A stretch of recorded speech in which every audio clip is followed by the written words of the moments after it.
Teknokentin dışında artı bizimle birlikte çalışan farklı üniversitelerde farklı hocalar var ekibimizde olan ve genelde fıstık üzerine çalıştığımız için Urfa'yı tercih ettik. İl dışından ve yurt dışından bizimle birlikte hareket eden hocalarla birlikte istişareli bir şekilde Harran Üniversitesi Teknokent'te bir girişimci olarak bu işi burada yürütüyoruz. Hocam organomineral gübre şu anda dünya tarafında şu anda popüler olmaya başlayan ve dünya tarafında şu anda kabul edilen, sağlığa zarar vermeyen, genel olarak Türkiye ve dünya genelinde %51'i geçtikten sonra 3 elementle oluşan organik içerikli gübrelere organomineral gübre deniliyor. Organomineral gübre kimyevi ve organik malzemelerin bir araya getirilip, harmanlaştırılıp, hibrit şekline döndürülüp verdikleri isimdir. Yani kimyevi ve organik malzemelerle elde edilen, ortak bir çalışmadan elde edilen bir gübre çeşididir. Ağaçlardaki bizim şu anda verdiğimiz ürün, yaptığımız sahalardaki çalışmalar, verdiğimizle vermediğimiz ya da kimyevi kullanıp da bizim ürünle kıyaslayanlar arasında uçurum bir fark gördük. Şu anda bizim kullandığımız elementler vitamin ve kimyevi içerdiği için hem kimyeviyi alıyor hem organiği alıyor ve ağaçta inanılmaz bir çalışma söz konusu oluyor. Bu en büyük etken bizim göz ardı etmediğimiz bir ağacın istediği bütün elementleri bir çatı altında toplayıp organomineral gübre üzerinde organomineral gübreyi çevirip onu ağaçlarla buluşturmaktı ve onu da yıllardır yapıyoruz. Rabbime şükürler olsun. Verdiğimiz yerlerle vermediğimiz yerler arasında uçurum bir fark görebiliyoruz şu anda. Biz 18 yıl boyunca ömrümüzde ilk defa bu sene öyle bir sıkıntılar yaşadık. Bunu Antep'te de gördük, Siirt'te de gördük, Adıyaman'da da gördük. Ve Türkiye'nin bütün bölgelerinde aşağı yukarı bu döllenme dediğimiz, halk arasında döllenme, tozlanma dediğimiz bir olay döneminde 3 gün üst üste yağmur yağdı. Bu yağmurun yağmasıyla, biz bunu doğal afet diye adlandırıyoruz. Bu yağmurun yağmasıyla birlikte erkek ağacın üzerindeki bulunan döllenme ve tozlanma dediğimiz olay yağmurla birlikte yere döküldü. Ağaçlarda döllenme sıkıntısına neden oldu. Ağaçlardaki meyve, çiftçilerimiz sıyrılma der, dökülmeler der. Bu sıyrılma olayları bayağı bir şiddetli bir şekilde oldu ve dolu artı fırtına. Bu da ekstradan bir etken oldu. Döllenme olmadığı için fıstık, Antep fıstık tanelerinde boş olma oranı da yükseltti. Bize ulaşanlar, bizimle irtibata girenler, o boş oranını daha aşağıya çekebilmek için biz bir çeşit element, 3 çeşit farklı element içerikli bir ürün söyledik kendilerine. Bunu döllenmeden dolayı sıkıntı var. Ağaçlarda çalışma ve meyvede boşluk olduğu için boş oranı yükselmesin diye yüksek olan boş oranını aşağıya çekebilmek için kullandığımız bir 3 elementli bir ürün vardı. Kendilerine tavsiye ettik ve kullananlar şu anda bize dua ediyorlar. Bize ulaşmıyorlar. Biz herkese ulaşamıyoruz. Ama kim bize ulaşırsa gerekli bütün bilgileri kendilerine sunuyoruz. En büyük bu seneki büyük sıkıntılardan bir tanesi buydu. Rabbim hepsinin yardımcısı olsun.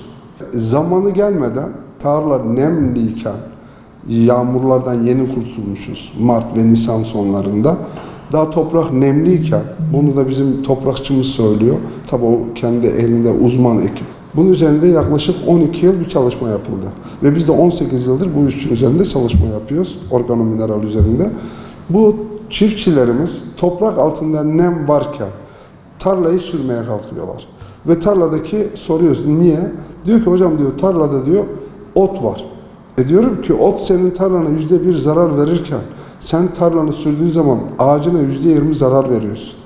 Bunu mantıksal olarak kendisine anlatıyorum. Anlayabilecekleri çiftçi diliyle kendilerine anlatıyorum. Şimdi nemli bir arazide fıstık ya da zeytin ya da diğer ağaç gruplarında toprak altında nem varken onu zaten biz yüzeysel olarak göremiyoruz. Güneş vurduğu zaman üst tabaka kuru, alt tabaka nemlidir. Traktörün verdiği tonaj olarak zaten ağaca yanaşamıyor. Yanaşamadığı için ağacın kılcal damarı, bizim ağız bölgesi dediğimiz noktadan gidiyor. Hocam diyor ben ortadan gidiyorum. Zaten ağaç eğer birbirine yakın bir mesafedeyse ağacın çalışma noktası bitkinin alabileceği, şöyle söyleyelim, bitkinin beslenme ve ağız noktası dediğimiz o son bitim noktasıdır. Traktörü o son bitim noktasına götürdüğü zaman o kılcal damarlar baskı altında kaldığı için nem oranı gittiği zaman bu sefer ağaç çalışamıyor, hareket edemiyor, ağzını tıkamış, sıkıştırmış, hadi yem varsa dahil, bitkiye verdiğin ürün dahil varsa, bitkinin ağzı kapalı olduğu için onu alamaz. Yanlış sürüm, yanlış sulama, zamansız budama, bunlar ağacın %20 içeriğini öldürür. Ağaç daha uyku moduna girmeden, bunu bütün çiftçiler bilir, uyku modu derler. Bu uyku moduna girmeden önce budamaya giriyorlar. Daha meyveyi yeni toplamış, en büyük hata bu zaten. Meyveyi toplar toplamaz daha ağaç uyku moduna girmeden budamaya giriyor. Sen ağacı uyku moduna girmeden kesecek olursan bir insana ha canlı kesip ameliyat etmişsin, ha ağacı budamışsın. Bu da bir sonraki senenin inanılmaz bir kaybına neden olur. Zaten biz şunu söylüyoruz. Bu genel olarak yani Türkiye, yani şunu söyleyeyim, Antep, en çok yoğunlukta olduğu için söylüyorum, Siirt, Urfa, Adıyaman, bu bölgelerde bir sene ürün var, bir sene ürün yok, var ya da yok diyorlar, bir sene var, bir sene yok. Şimdi bir sene ürün var, bir sene ürün yok. Öyle bir denge yok, öyle bir döngü de yok. Eğer ağaca sen zamanında doğru beslenme verirsen, ağacını iyi beslersen, ağaç sana her sene verir. Bir sene verip bir sene vermemesinin nedeni, fıstığı tuttuğu zaman, iyi verim verdiği sene dediğimiz sene, verim verdiği zaman ağaç kendi gövdesinin içerisindeki vitaminlerle ve elementlerle o fıstığın içini doldurmaya çalışacak. Çalıştırdığı sırada ağaçta bir yenik, zayıflama, bir yenik düşme olacak, yorgunluk olacak ve hatta bu tür vakalarda ağaçlarda sararmalar bile söz konusu olabiliyor. Bir sonraki seneye ağaç yorgun, bir şey de yapamıyor, bir şey de veremiyor. Yorgun olan bir şeyi, beslenmeyi her sene ver. Her sene bir önceki seneye göre daha fazla verim alırsın. Ve biz bunu bütün sahalarımızda, bütün araştırma yaptığımız, Ar-Ge yaptığımız bütün sahalarda bunu görüyoruz. Yıllardır görüyoruz. Rabbim nasip ederse zaten önümüzdeki sene ya da bir sonraki sene bu ürünü Türkiye'deki bütün çiftçilerle buluşturmayı düşünüyoruz. Rabbim nasip eder, yetiştirebilirsek seri bir üretime geçeceğiz. Allah nasip ederse. Bizim yaptığımız gübre 11 element içeriyor. Canlı bakteriyle birlikte 11 element içeriyor. Kimyasal ürünler ise isim vermeden söyleyeceğim. Kimyevi ürünler, kimyevi gübreler azot ve fosfor içerikli çoğunlukla çift elementli, 2 elementli, bazen 3 elementli olabiliyor. Bir sahada, bir arazide, bu buğday tahıl grubu olabilir, bu ağaç grubu olabilir. Bütün topraklarda çiftçilik yapan herkes, kimyavi gübre kullanan herkese sesleniyorum burada. İnternetten kontrol etsinler. Topraktaki kireç ve pH'i ne yükseltir? Azot ve fosfor yükseltir. Azot fosfor nedir? Azot fosfor sadece, yani Türkiye'de yoğun bir şekilde 40 yıldan fazladır Türkiye'ye getirilen kimyevi ilaçtır, gübredir. 40 yıldır topraklarımızı yok ettiler. Ata topraklarımız gitti ve şu anda 3 element yapmaya çalışıyorlar. Azot, fosfor, kükürt. Biliyorlar ki kendi verdikleri ürün topraktaki kireç ve pH oranını yükseltmiştir ve verimden düşmüştür. Bizim yaptığımız ürün ise biz ilk 3 elementte tamamen toprağa çalışıyoruz. Yani zamanında yapılmış hatalardan ya da kullanmış olduğu gübrelerden vahşi sulama ya da damlama sulama yaptığımız zaman çiftçilerimizin çoğu yapar bunu, suyu olan herkes. O sudaki bulunan kireç ve pH topraktaki elementteki kireç ve pH'ı da yükseltir. Topraktaki diğer elementleri sıkıştırır, bitkiye geçmesini sağlamaz. Bütün topraklarımızda potasyum olduğu halde bitki bunu alamıyor. Alamamasının en büyük etkeni topraklarımızda kireç ve pH'in yüksek olması. Organik sıfır noktalarına gelmesi, demirin yok olmasına neden oldu.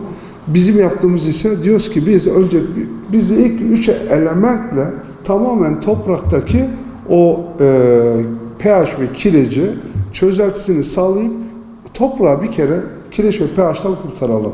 İlk 3 elementimiz bu işe yarıyor. 3 elementimiz de ağacın hızlı büyümesini sağlıyor. Ve bunu çiftçiye her gittiğimizde de söylüyoruz. Ve inanılmaz bir şekilde ağacın büyümesine. İlk 3 element ağacın hızlı büyümesine. Fıstıklarda ise ağaç çalışırsa, büyümeye doğru giderse her büyüdüğü noktada her dalda kara gözler dediğimiz olay var. Bir sonraki senenin kara gözü, meyve gözü dediğimiz, ne kadar çalışırsa meyve gözü o kadar artar. 3 elementimiz de bu işe yarıyor. Geri kalan 5 elementimiz, bir tanesi canlı bakteridir.